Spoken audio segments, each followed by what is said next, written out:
see and relive that invitational. What did he say? Weezy basically mentioned that if the gap between second and third place was enough, right? Enough to go ahead and justify, like, oh, listen, if we have a bad game 12, we get 0 points, we're still going to get second, then we're going for it. We're running it back from Invitational. We're landing on PeterBot and Pollo 11.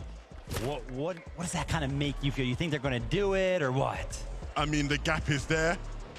You look at PeterBot and Pollo, and I know they've had some hiccups in the earlier games of the day, but you can't count on them going down early, right? That isn't just how these games have played out for the most part.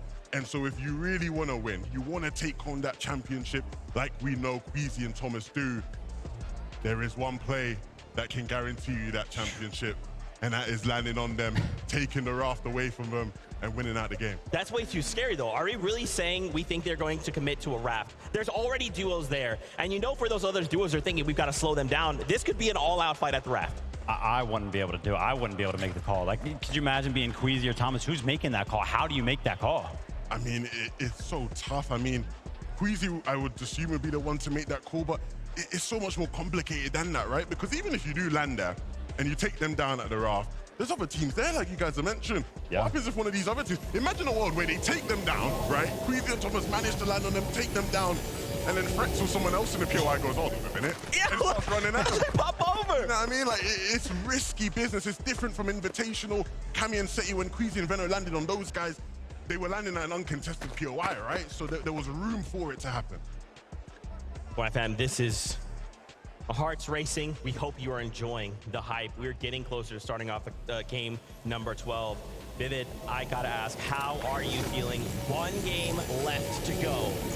Only one emotion rushing through my body right now, and that is excitement. We're, what, 25 minutes away from watching that trophy up there get hoisted by our global championships. One more game separates us and that. Levin, how are you feeling, man? You want to know how I'm feeling? You want to know how I'm feeling? Yeah. I'm feeling like it all comes down to this. One more game remaining, legacies on the line. I think back to moments. This game's all about moments. Fortnite's about moments.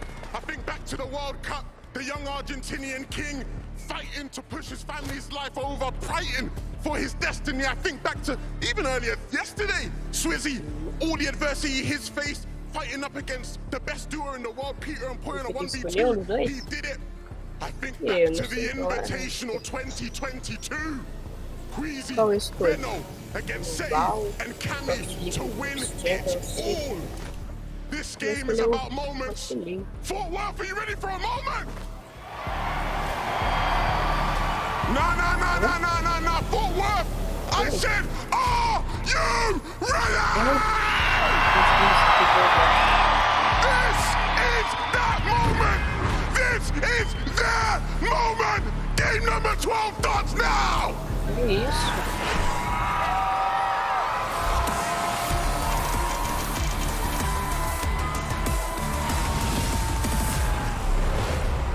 And it couldn't be said any better. Match 12 is here, and the competition has never been closer. Absolute chills listening to Levin, but he has a point here, MDF.